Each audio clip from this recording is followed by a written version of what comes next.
Today, we're continuing our series called Kingdom Heroes. And I was just thinking about this. Have you ever had a dream of something, a God dream, right?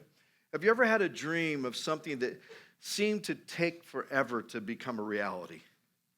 Anybody? All right, a handful of you people. I mean, I've had a dream, right? I'll give you a practical one. My dream for a long time is I wanted to have a garage in my backyard. This week, come on, let's praise the Lord together. We actually put footings in. Right? That's not the kind of dream I'm talking about, though. But anyway, but have you ever had a dream of something you know God was stirring in your heart that you knew it was from the Lord, but it just wasn't happening, right? I mean, I think that's part of our lives. And sometimes to get to the fulfillment of the dream, I've got to go through some stuff. I've got to walk through some stuff. I'll give you an example.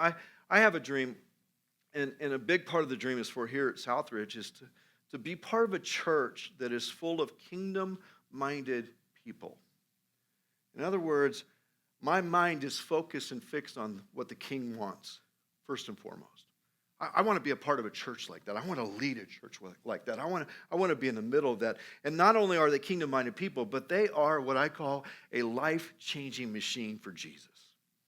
That when people come in contact with this kingdom-minded group of people, that it can't help but happen that all of a sudden my life is radically different. That's what I have a dream for.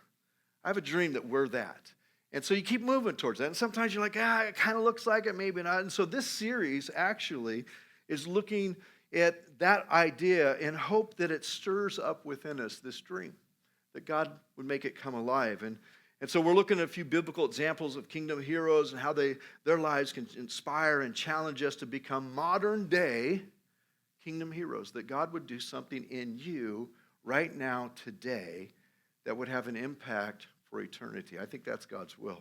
Here's our key text. We have two verses, and they're kind of related in a way. 1 Corinthians chapter 3, verse 6, it says, Paul said, I planted the seed, Apollos watered it, but God has been making it grow. And then the other verse that we have is John 14, verse 12, Jesus speaking, he says, very truly, I tell you, whoever, anybody want to guess at whoever is? It's everybody, all right? It's everybody, all right? Whoever believes in me will do the works I have been doing. And they will do even greater things than these. More is really the idea. Because I am going to the Father. This week I was praying over the verses and just realizing that within this is my pastoral, alliteration mind going to work, is that there's the idea of alignment, that I would align in belief, that I would have this understanding of access because he's at the Father, and the works is this authority thing. I mean, all this is in there, but really some great verses. But let me give us three things real quickly that kind of lay in the groundwork for today. And actually, I just filled in the first blank. Here's what they are. Kingdom heroes lay the groundwork. Kingdom heroes lay the groundwork. I planted the seed, Apollos watered it, but God is making it grow. See, kingdom heroes make room and prepare for God to do what he does in his timing. Now, how many are like me, you wish God's timing would be a little bit quicker sometimes, right? But I understand this, that, hey, I'm planting seed, I'm watering, but God ultimately does the real work. God makes it really happen in his timing. You see, kingdom heroes do the dirt work so that others could be able to experience the fruit. Going back to my garage story, again, this has been years in the making. The last several months, I've been playing in the dirt. I've been out there moving dirt, getting dirt ready, getting the platform ready and doing all this kind of stuff. And then I get it all done and the footing guys come in and make a mess of more dirt. So I'm out there moving more dirt, But it's all in preparation for something that is yet to come. That there's this preparing work, laying the groundwork. Here's a great quote. I love this. Bob Buford says, my fruit grows on other people's trees. Isn't that a great quote? Just think about it, that I'm laying the groundwork for somebody else to gain the benefit of it. Jesus embodied this idea. He did miraculous things while on earth. He healed the sick. He raised the dead. I mean, that was pretty miraculous. But his intentions in doing so were not limited to just the scope of his own ministry. I mean, Jesus didn't do all the things that he did and said, okay, guys, this is what I do. This is what I did. I'm out. See you later. Believe in me and you'll be with me in eternity, right? Instead, Jesus says, no, I not only did this for you and with you to show you, but I'm also giving it to you so you can continue it and do greater works than these, more. So Jesus had that within him. I began to ask myself the question, so it was something beyond Jesus, and it wants to be something beyond us. How does that happen? In other words, going back to the phrase in our text, what does it require of us to do the works I've been doing? What's the requirement? What's the calling up, so to speak, that it requires? And I think there's two things, and here's your next fill in the blank, is that kingdom heroes are partners by faith. You're partners by faith, that faith is the key ingredient. It's whoever believes in the power and the authority and the plan and the purpose of God and what he did on the cross. I mean, all these, whoever believes in me. That's what Jesus was saying. And really, as I begin to think about faith, that faith is more than mental agreement. It's not just I go to church once in a while. It's more than that. It's more than a religious practice. And really what faith is the active participation in what God is doing. That's what faith is. Faith is this idea that I believe that God is who he says he is and he's doing what he says he's going to do. And I'm actively engaging in what he is doing. That's faith. It's participation at a level that makes sense. Another thing that faith is that faith is expectation. It's knowing, and check this out, it's knowing that God is faithful to fulfill his promises. Check this out. Someday, somehow, he will. That's faith. See, faith isn't this mental thing that says, well, I just believe that. No, faith is knowing that, somehow God is going to make this happen. It will become a reality in some shape, form, day. It's going to happen, and that's part of faith. And so kingdom heroes are partners by faith. Here's the third fill in the blank there, is that kingdom heroes are willing to sacrifice. How many of you, when you hear that, are like, I don't know if I like this message anymore, right? But they're willing to sacrifice. See, sacrifice is part of the Christian walk. A lot of people, and I've said this over the years, a lot of people love the 3 P's versus the 3 S's. They love power, prosperity, and position. That's what we love, right? But to get to power, prosperity, and position, you have to journey through the 3 S's, which are suffering, servanthood, and sacrifice. You have to go through those things. And see, many of us want to focus on the 3 P's and never get to the 3 S's. And we never get then, check this out, what we hope to get. We never experience what we think God has for us because we missed the focus. We missed it. And so kingdom heroes are willing to sacrifice, willing to give something up for a greater cause than my own. Kingdom heroes are people who dare to live sacrificially, to build a platform for others to experience kingdom success. It's not even about me. I'm not even sacrificing it for me. I'm sacrificing it for somebody else. And see, today we're all here because somebody sacrificed for us. See, all of us are here because of that. Somebody made it possible for you to sit here today. Somebody else did it. I mean, whether it was going back to your mom and your dad or whoever raised you, I mean, somebody took care of you. I mean, somebody sacrificed, and let me just throw it out there, wiped your tush to bring you to this place. They sacrificed to make that happen. And so we're all here under the same banner. See, the Bible is full of stories of kingdom heroes who sacrifice to set up the future for others. Hebrews 11, I encourage you to go read it. I've been just studying it this last couple weeks, actually. And it's a Heroes of the Faith chapter. If you've never read it, that's what it is. It's a list. And there's a lot of cool little stories in there, but there's this idea that behind it all is this same basic thing, right? You look at the stories and you realize all of them had the same basic storyline. Let me lay it out for you. They were laying the groundwork. They had an unswerving faith. In other words, no matter what was happening, they held faith. They were expectant. They were participating in God's promises, and they had a willingness to sacrifice. And in doing so, they were able to set up for someone else's success. And so today I want to consider the faith of one of those people in that story. And it's actually one of the greatest faith stories in Scripture. And it's the faith and sacrifice of Abraham. Abraham. Originally, he was called Abram. But Abraham is one of the greatest heroes of our faith. He's called the father of the faith. And his story about kingdom hero, it begins with him saying yes to the Lord, not knowing exactly what yes to the Lord even meant. But he said yes. He had went through some different things. But the pinnacle, if you will, of his journey came when he came to a point of sacrifice, when he came to a place where he had to lay it all down. And so the faith takes off and the promises take off when faith collides with sacrifice. Excuse me. So let's read Hebrews 11. Are you with me so far? All right, okay. Hebrews 11, verses 17 through 19. And then we're going to look at where the story is found in Genesis as well. So here's what it says. It was by faith that Abraham offered Isaac as a sacrifice when God was testing him. Abraham, who had received God's promises, you might want to circle that word because you're going to see a thing that's happening here. Abraham, who had received God's promises, was ready to sacrifice his only son, Isaac. So let me just pause real quickly. Sometimes I can receive the promise, but there's yet to be an action that needs to happen to make it come true. There's a promise that's out. He'd received it, but yet there was something that yet was to be done that he had to be ready for, not even knowing what the ready for was. Right? No, he didn't know that.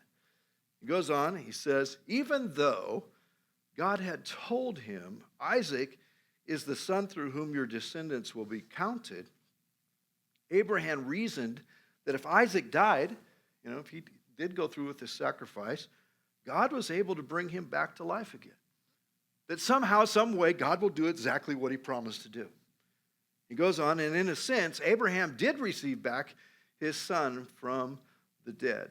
Now, real quickly, a couple thoughts before I get to 3 points today. And that is this, that sometimes my sacrifice doesn't always make sense in the moment. Sometimes what I'm laying down for the Lord doesn't perfectly make sense. Sometimes when I step into a place of sacrifice, I'm not 100% sure that this is it, but I got a really good idea that maybe God's going to use this if I do. And I need to understand that it's not 100% understanding that is the prerequisite. It's the prerequisite that I simply say, I understand God will come. God will move, right? Here's another way to say it. Sometimes faith's greatest expression is to accept what we cannot fully understand right now and simply be available for God's plan. Sometimes that's the greatest expression of faith that you and I can have. Not that I know everything. And maybe you're here today and you're one of those people, well, if I knew everything, then I would believe, right? I mean, or knew all the different things, right? I mean, that I have to have all this understanding. And maybe faith is calling you in a little bit different direction. You just say, okay, Lord, I don't understand it, but I'm going to risk it, and I might meet you. That's maybe what was happening here. So let's see what we can learn from Abraham being the kingdom hero. And we're going to look at Genesis 22, because that's where the parallel story to Hebrews 11 is at what we just read is. So here's three big ideas. And here's kind of what I've woven them into, is that we need to have a kingdom understanding so we can become kingdom heroes. And so I'm going to give you 3 understandings today. Here's the first one. Kingdom heroes understand that faith has to be tested before it can be trusted. I think a lot of us know that in life, right? We wait to see if somebody can be trusted through testing before we give them a whole bunch of responsibility. We give them that, right? We understand it. Notice what it says in Hebrews. It says that God was testing him.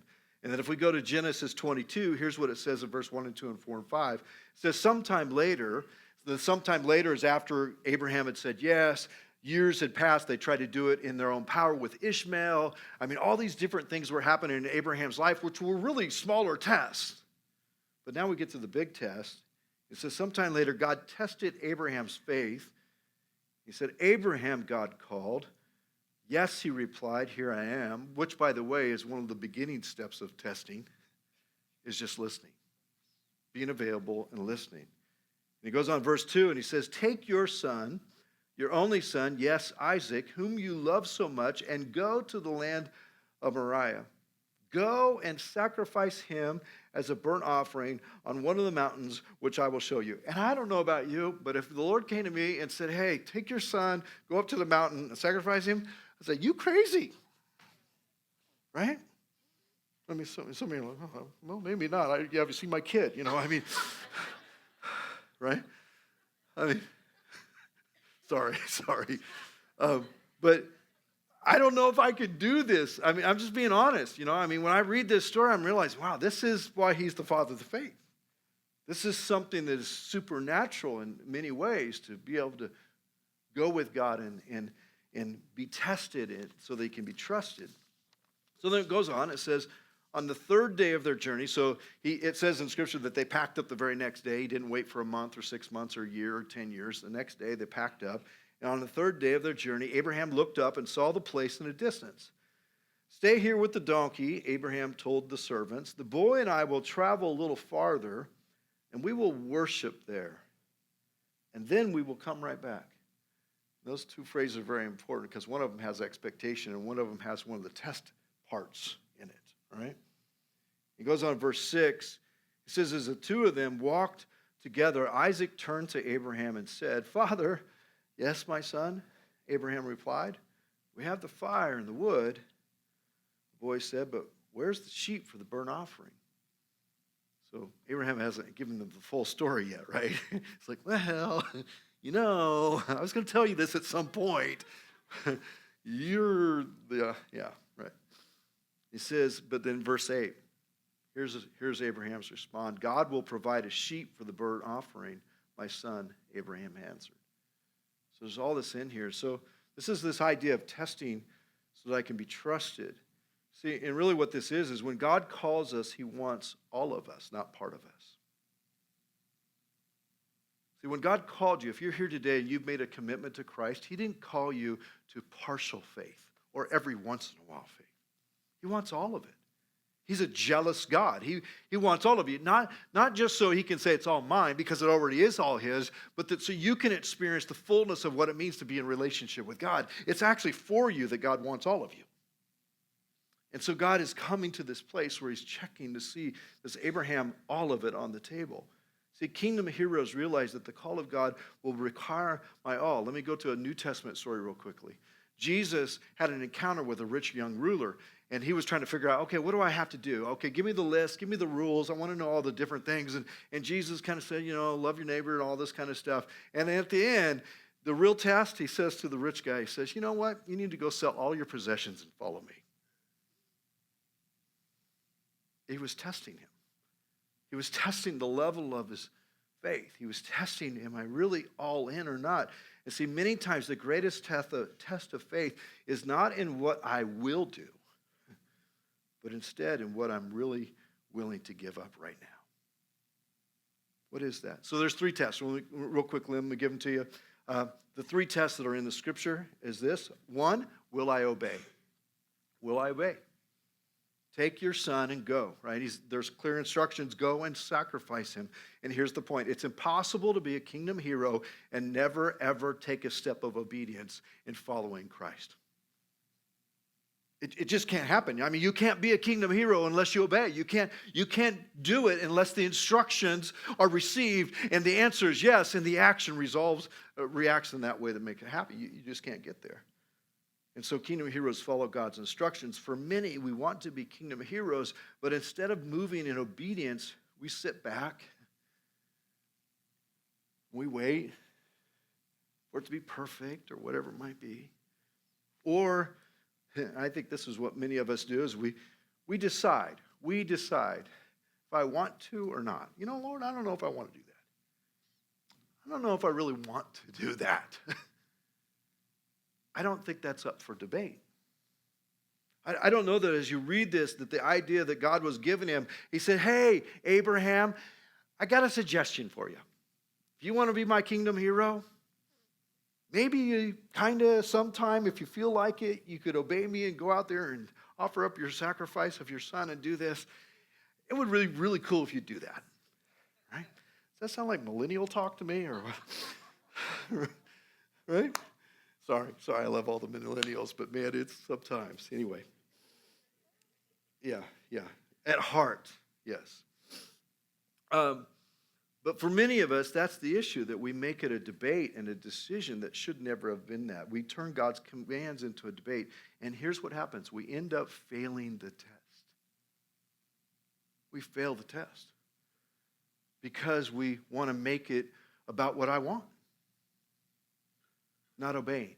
So here's the second one, is will I worship? Will I worship?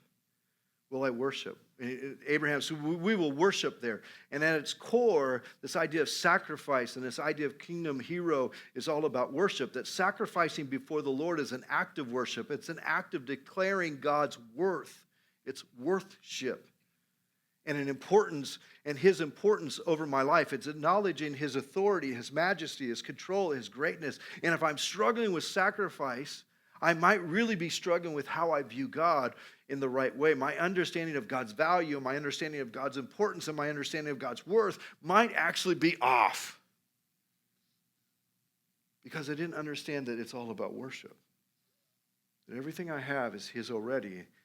And every opportunity is a worship opportunity. Everything that I can do is to worship him. That giving is worship, that serving is worship, that loving my neighbor is worship, that going to work, yes, going to work is worship. It's worship. Here's the third test, is will I trust? Will I trust? He said, God will provide. Will I pass the test and embrace the truth that God is the ultimate provision and the ultimate provider? When I bring the sacrifice, it's God who really makes the provision, not me. Let me give you a real quick story. So I went to Bible college years ago, 10, 15, 20, 30 years ago. But when I went to college, the decision to go there, I had, let me kind of describe my bank account at that time. Right? I had nothing. I had a 62 Ford Falcon that barely ran down the road. And we packed everything, including our 2 kids and a Piranha in the back seat. Right? Was there 2 kids at that time? Just 1. Thank you. Jennifer knows these things. But we did that, and we went down there, but there was something in me that knew that I don't know how, and I don't know where, but God's going to provide. God's going to make this happen. We get there, and within a couple days, we found a house that didn't require any money. Isn't that amazing? Right? Like, wow. And then we lived there for a month, and we didn't have the rent to pay it. And in one day, we prayed the prayer, and we said, Lord, if somehow you'd make it happen, may you just Lord, through the mailbox, Lord, just help us pay this bill. You know exactly what we need. We said amen, and the click of the door mail thing went and opened and click, and we looked at each other like, no. Ran over, and sure enough, there was a check in there for the exact amount of our rent that God would provide. See, and sometimes the only thing that really differentiates your passing the test or not is just the trust to know that God will. It's all his. He's going to provide. He's going to make it happen. I don't have to make it happen. God is able to do that. See, Abraham understand that even if he gave everything, notice what it said. He said, hey, even if I give Isaac, God's going to provide something else. Abraham understood that God was able and would replenish all that was sacrificed. So many of us, we struggle to trust God's ability to provide because we hold back in doubt and we miss the miracle of God's provision. We are grasping when we should be trusting. So that's the first thing. Number 2, and I'll do these last 2 a lot quicker, is that kingdom heroes understand that at the point of our greatest sacrifice, we experience our greatest deliverance. It's at that point. So I think a lot of us are here today, and we need to have some things delivered in our lives. But we've never laid anything down. We want God to do all kinds of deliverance work. We want God to make all kinds of changes in our lives, but we've never really come to the point where we laid anything down. We want God to do everything, and we're going to do nothing. We want God to move, and he does, and graciously, and he does all these different things. But really, it's at our point of greatest sacrifice that we truly experience the greatest deliverance and the freedom that God has for us. Here's what it says, Genesis chapter 22, verse 9 through 13. And when they arrived at the place where God had told them to go, Abraham built an altar and arranged the wood on it. Then he tied his son Isaac, laid him on the altar on the top of the wood. And Abraham, he picked up the knife to kill his son as a sacrifice. I think he was going to do it because he truly believed that God would provide somehow. I mean, he was going to do it. But notice this next phrase, and maybe you want to circle it in your notes. At that moment,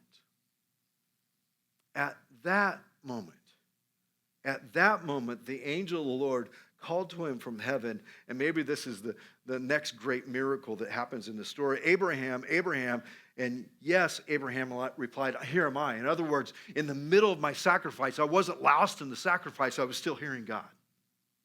I was still listening to the voice of God. I wasn't out just doing my own religious sacrificial thing that I couldn't hear the voice of God speaking. In the middle of it, I was still listening. I was still obeying. I was still worshiping. I was still trusting, right? He goes on, it says, don't lay a hand on the boy. The angel said, do not hurt him in any way, for I know that you truly fear God, that you truly trust me. You have not withheld from me even your son, your only son. And at that point, if we wanted to, you could probably say, you passed the test. You passed the test, right? And he goes, you have not withheld from me even your son, your only son. Then Abraham looked up and saw a ram caught by its thorns in a thicket. So he took the ram and sacrificed it as a burnt offering in the place of his son. Real quickly, my level of sacrifice steps up my level of deliverance. Some of us are desperate for deliverance today, and the only pathway to get there is your sacrifice. The only way that you can get there is laying it down. And when I make everything I have available for God, it's then, at that moment, God does his greatest work in me and through me. And then the question comes, what am I willing to give up so that I might see God's hand move in my life? And there's a quote, it says, God must come first in our lives or he comes nowhere in our lives. Where is that? Last point. Kingdom heroes understand that God desires to use me as a means to a multiplied blessing. Genesis 22, verse 16 and 17. He says, this is what the Lord says. Because, maybe circle that word, because you have obeyed me and have not withheld even your son, your only son, I swear by my own name. Now the Lord's saying, now check out what I can do, right? Check out what I can do. He says, I will certainly bless you. I will multiply your descendants beyond number like the stars in the sky and the sand on the seashore. You are now going to be the means, the vessel, the instrument that I flow through to bring about the multiplied plan that I had from the very beginning. You're it. Because you passed the test. See, God wants to flow through each and every one of us. He wants to flow through me. He wants to flow through you. And the story of our lives and the reality of God's promises coming to completion in us and through us for our families, for our church, for our community, all points back to one thing, and that is a willingness for us to sacrifice it all before God because he wants to flow through me. It's all the same thing. So, Lord, here's my prayer, and I say this all the time. Lord, if you can use me, and he can, Lord, if you can use me, I'm yours for the using. Maybe today you need to say that even as we begin to respond and worship. Lord, if you can use me, I'm yours for the using. I'm not holding anything back. I'm not debating with you. I'm not deciding if or when or how. I'm just saying, Lord, I'm all in. I'm all yours, everything I have. And then the question I have is, what blessing from the Lord is just around the corner from your sacrifice? What blessing is around the corner because of your sacrifice? What is that? Again, going back to the Kingdom Builders miracle offering, What blessing is there for us as a church or for you because you made that decision? One last thought and I'll pray. So, in this story, God intervened at the very point of sacrifice. Right? I mean, Isaac, he's there. Abraham has the knife. Abraham, whoa, stop. I knew you passed the test. Don't do it. But there's another story that's very similar to this story that happens in the New Testament where the knife was not withheld. And it was Jesus on the cross. The Father was God in heaven. Paying the ultimate price so that you could have life. So that I could have life. No greater love than this, that a man laid down his life for his friends. And the Lord himself decided, I'm going to bring my son to the altar, and on that day, I'm going to sacrifice him. On that day, I'm going to let it happen. On that day, it's going to fully happen, because in his blood, there is life, there is freedom, there is healing. Everything that I desperately need is in that. And this story, this whole sacrificial story, comes right back to the person and the work of Christ. It is the thread that is drawn to it, right to the foot of the cross. Maybe today you're here and you're like, I don't know if I could sacrifice. Let me just say this. Maybe you've never experienced the sacrifice. Would you bow with your heads with me and pray?